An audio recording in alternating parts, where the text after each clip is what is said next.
Shabbat Shalom, nous allons lire Be'ezrat Hashem Parashat Yitro et finalement c'est la paracha de Aseret HaDiberot que Baruch Hashem on est arrivé au but ultime de Yetziat Mitzrayim.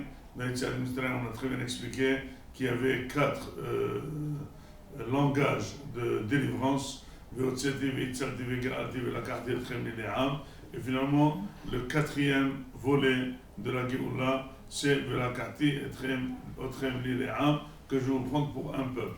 Or, cela ne s'est réalisé réellement que pendant Créat, pendant Har Sinai, que Am Israël s'est mis devant Har Sinai, et puis Akadosh Baruch Hu dit à tout Am Israël les 10 commandements avec tout le dessin de Mahamad Har Sinai, de ce moment unique au monde, que tout le monde a tremblé et pour recevoir la Torah.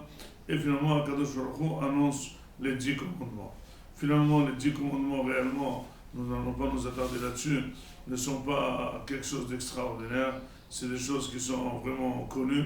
Mais tout de même, ils ont été dits par Akadosh Baruch Hu. Il y a quelque chose d'exceptionnel. C'est de croire en Hachem, ne pas avoir l'idolâtrie, ne pas jurer au nom d'Hachem, garder Shabbat.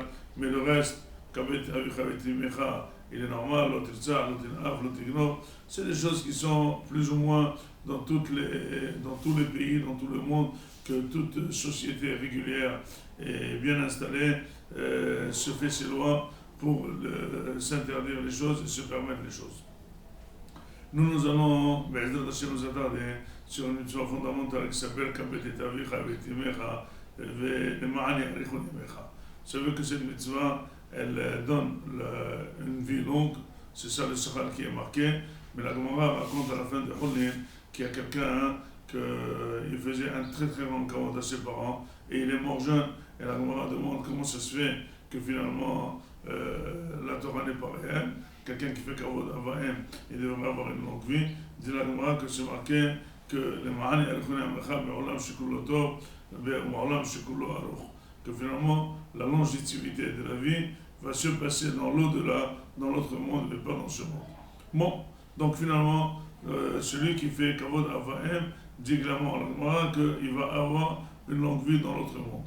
Mais, de toutes les façons, beaucoup de livres disent qu'il faut aussi expliquer, comme sans explication profonde, comme il est écrit, qu'on a droit à une longue vie. Or, la question qui se pose, quelle est la relation entre le kavod des parents et la longue vie? Disait le Farshim que souvent la personne, une fois qu'elle grandit, elle ne reconnaît pas du tout avoir été dans le ventre de sa maman, et puis elle ne se doit pas du tout de faire du kavod. C'est toujours très difficile de faire le kavod aux parents. C'est toujours, on dirait qu'on perd son temps, on n'accepte pas d'eux, on essaie de leur donner des conseils, les enfants essaient de guider les parents, et finalement les parents se disent c'est eux qui devaient nous guider, c'est nous qui devons les guider, qui c'est qui a l'expérience, qui c'est qui les aime au moins, qui c'est qui les connaît. Bon, mais certes, comme je dis toujours dans les drashot, les parents intelligents se taisent et ils font le bête devant les enfants. Parce que s'ils font l'intelligent, les enfants vont s'éloigner. Alors l'enfant croit que son papa fait le bête parce qu'il est réellement bête, mais le papa ou la maman disent les enfants sont bêtes, laissez-les croire qu'on est bête, l'essentiel c'est qu'on reste en relation papa et fils. Mais la réalité c'est que l'enfant, quand tu viens faire du kavod, quand tu viens aider ses parents, il pense qu'il perd son temps.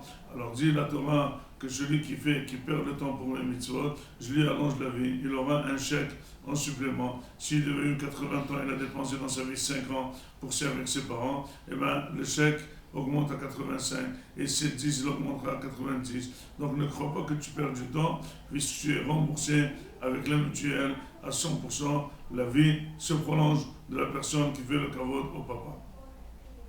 Dit le Shla Kadosh que finalement les 10 commandements sont toujours dessinés sous 2 tables, et c'est marqué dans la Torah il y avait 2 tables.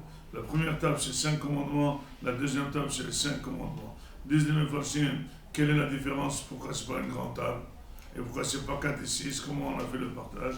On dit que le partage a un sens. Que la première table c'est les lois et les dinim entre Hachem et Am Israël.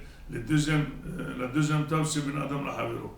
L'Otignov, l'Otirtsah, c'est des règles qui règlent les relations entre les personnes. Mais ne pas croire en Hachem, ne pas jurer avec le nom d'Hachem, ne pas avoir d'idolâtrie. Shabbat, c'est des choses qui sont entre nous et Hachem.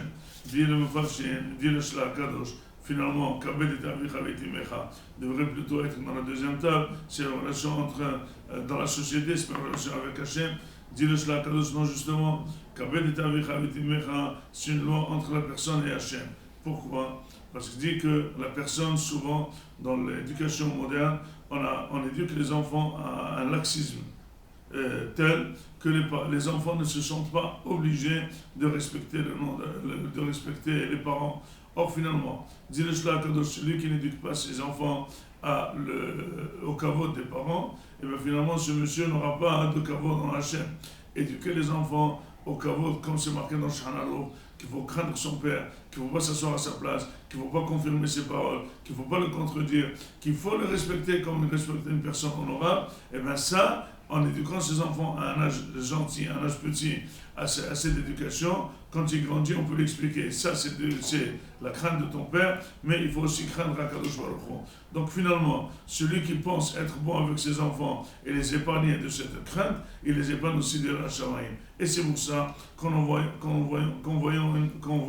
une relation étroite entre aujourd'hui que le kavod des parents n'est pas très bien respecté et le kavod aussi d'Hachem n'est pas respecté. Et justement, on voit que dans les pays où le kavod des parents est super respecté, et bien le kavod d'Hachem est super respecté. Donc, le moussar est qu'il faut absolument revenir aux sources, revenir à éduquer les enfants à nous craindre comme il faut, et c'est comme ça qu'on va les éduquer à la crainte d'Hachem. Messieurs, mesdames, sachez qu'on a besoin de vous pour le gala qui va se réaliser vers Hachem, Motsai Shabbat de Yitro, à la rue Doménil, au 164, au 12e, à Oyou.